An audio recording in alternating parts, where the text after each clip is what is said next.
Provision of financial services through E&M banking has its own challenges and accompanying risks and potentials for fraud associated with it. New and diverse type of risks have emerged out of the interplay of technology, limited understanding at the client level, and agency-based operations of different deployments. However, before delving further into E&M banking risks and frauds, it will be good to understand the fraud at the conceptual level.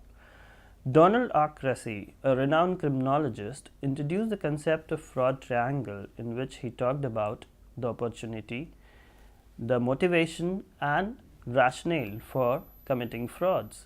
If we extend this fraud triangle to understand risks and risk management practices in different types of deployments of E&M banking, it will be very helpful for us to understand the opportunities and potential risk mitigation strategies that we can devise.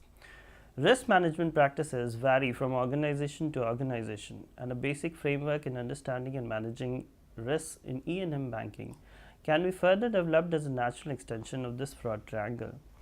This framework helps in understanding E&M banking risks in terms of opportunities or reasons for the risk. Based on the reasons for risk, further detection, prevention, and risk mitigation steps can be taken up. These risk mitigation steps will be based on supporting infrastructure of people, processes, and systems that these deployments use. If we categorize risks in E&M banking, there would be three broad categories. First would be operational, under which we would cover risks like employee perpetrated, agent perpetrated, or customer actions and behavior like sharing a PIN with others, and sometimes also employee mistakes, third-party frauds, and other operational reasons. This is one broad category of risk. The other broad category would be technical, under which we cover direct attacks from outside, viruses, malwares and spywares, phishing, exploited infrastructure. Suppose in the case of an MNO, where an employee uses the infrastructure of the MNO to create or perpetrate a fraud. Rapidly evolving technologies which people are not aware of and they are very unsure of, so that could be another reason for fraud. If there are technical gaps or loopholes, then that can also be a source of fraud.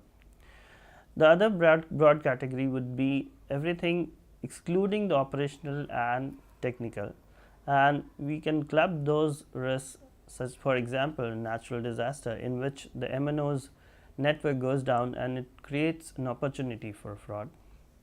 Similarly, other types of frauds could be created and manufactured in every change of technology, for example, like moving from one type of technology to another type of technology. So these are two broad categories of risks, operational and technical.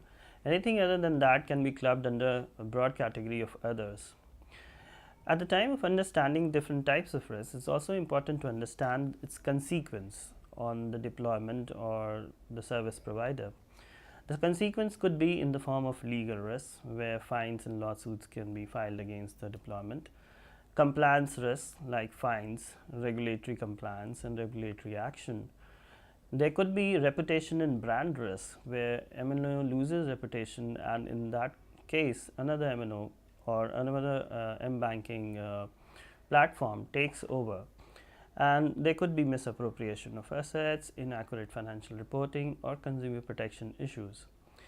It's important to understand consumer protection issues, because those are at the center of any risk mitigation strategy that any deployment would employ, and it is central to all things that we do for risk mitigation or fraud, and because consumer is at the center of all things that we do, and if he is not satisfied or if he is not trusting the MNO or mobile banking or e-banking platform, then everything else would just not fall in place. An important case to point in terms of consequence of fraud is MTN Uganda, where a leading telecom service provider, which also provided financial services, lost around shillings 14 billion in mobile banking fraud. And such consequences also have a huge reputation risk for the deployment. So it is essential to understand how this whole thing works and what is the framework for understanding risk management, and how do we diagnose such frauds. First, we need to define the scope, and under scope we will talk about procedures, processes and tools. What are the tools to understand fraud in a deployment? And based on that, we would like to further extend it to understanding the pattern of fraud, analyzing it, and models of business and rules deployed. What are the fraud profiles and typologies that are designed to mitigate? The next step would be to analyze these frauds in terms of what frauds are being missed and what can improve, both positive and negative. What can improve the process? What additional data we require would improve the outcome? The next step in the framework would be to optimize processes, procedures, and process simplification, refined out patterns and linked analysis, new and enhanced models and business rules, effective use of data to improve referrals, recommendations for investment in new tools. After discussing the framework, it is also important to understand how fraud prevention and mitigation can be done. I mentioned in the beginning that it is based on three basic factors. It is based on the people, the processes, and the business rule and enabling technologies. If we focus on that, the first one comes on enabling organization and people. What do we mean by that? We essentially mean that fraud and risk management programs are undertaken at the employee level and at the organization level. There is enough and suitable leadership and management and staff responsibilities in relation to governance, security, monitoring and fraud risk mitigation. Staff performance incentives and disincentives are in place. Agent network strategies and management are in place. Third-party management governance, for example, technical provider or third-party agent networks and brand managers are in place and are working. And then whistleblower hotlines. These are very useful tool to understand risks which are not there but would come to you through employees or from clients.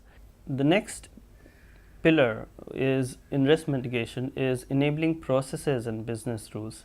Under that, we cover data and transaction centralization, defining and redefining business rules, authority limits, defining maker-checker concept, transaction limit management, multi-factor authentication, transaction receipts, confirmation rules, liquidity and cash management policies and procedures, secure, unsecure overdraft to agents and customers, reconciliation of policies and rules, training and financial education to staff, agents, consumer awareness and financial education, agent monitoring and supervision, statutory and periodic audits, regulatory compliance and adherence, analytics for identifying trends and patterns in fraud, insurance coverage. Another pillar would be in terms of enabling technologies.